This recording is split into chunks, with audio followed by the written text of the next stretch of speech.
ನಾನು ಪಕ್ಷಿಗಳಿಗೋಸ್ಕರ ನೀರು ನಿಲ್ಲೋ ಥರ ಮಾಡಿರೋ 3 ಪ್ಲೇಸನ್ನು ಒಂದೇ ಲೈನಲ್ಲೇ ಇದೆ. ಯಾಕಂದರೆ ನನಗೆ ನೀರು ಹಾಕೋಕ್ಕೆ ತುಂಬ ಈಸಿ ಆಗುತ್ತೆ ಅಂತ. ನಾನು ಫಸ್ಟ್ ಟೈಮ್ ಮಾಡಿರೋ ಜಾಗದಿಂದ ನಾನು ನಿನ್ನೆ ಮಾಡಿರೋ ಜಾಗದವರೆಗೂ ಸೀದಾ ಹೊರಟೋಗುತ್ತೆ ನೀರು. ಇದು ನಾನು ಇವಾಗ ಹಾಕ್ಕೊಂಡಿರೋದು ಜಸ್ಟ್ ಟೆಂಪ್ರವರಿ. ಮತ್ತೆ ನಾನು ನೀಟಾಗಿ ಪರ್ಮನೆಂಟಾಗಿ ಮಾಡ್ಕೊಬಿಡ್ತೀನಿ ಪೈಪ್ಲೈನ್ ಹಾಕ್ಬಿಟ್ಟು.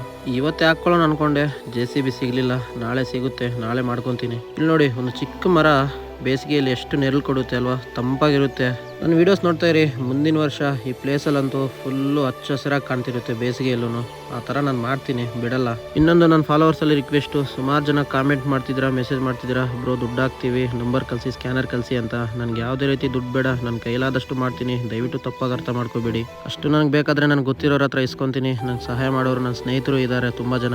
ನಿಮ್ಮಿಂದ ನಾನು ಆಸೆ ಪಡೋದೊಂದೇ, ನಂಗೆ ಸಪೋರ್ಟ್ ಕೊಟ್ಟರೆ ಸಾಕು. ಈ ಕೆಲಸ ನಾನು ನಿಸ್ವಾರ್ಥದಿಂದ ಮಾಡ್ತಾ ಇದ್ದೀನಿ, ಮನಸ್ಫೂರ್ತಿಯಾಗಿ. ಪ್ರಕೃತಿ ಚೆನ್ನಾಗಿರಬೇಕು, ನಾನಿರೋ ಜಾಗ ಚೆನ್ನಾಗಿರಬೇಕು, ನಾನು ಮಾಡೋದ್ರಿಂದ ಇನ್ಯಾರಾದರೂ ಮಾಡ್ತಾರೆ ಅನ್ನೋ ಉದ್ದೇಶದಿಂದ ಮಾಡ್ತಾ ಇದ್ದೀನಿ ಅಷ್ಟೇ. ಅಟ್ಲೀಸ್ಟ್ 1% ಜನ ಆದರೂ ಬದಲಾಗಿ ನಮ್ಮ ಪರಿಸರನ ಉಳಿಸ್ಕೊಳ್ಳೋಣ. ನೋಡಿ, ನಾನು ಇದೇ ಪ್ಲೇಸಿಂದಾನೆ, ಇದು ನಮ್ಮ ಬೋರೆ. ಈ ಬೋರಿಂದ ನಾನು ಡೈರೆಕ್ಟು ನಮ್ಮ ಬೆಟ್ಟಕ್ಕೆ ಪೈಪ್ಲೈನ್ ಆಗಿಬಿಡ್ತೀನಿ. ನಾನು ಇರೋಷ್ಟು ದಿನ ಶಾಶ್ವತವಾಗಿರಬೇಕು ಆ ಪೈಪ್ಲೈನು.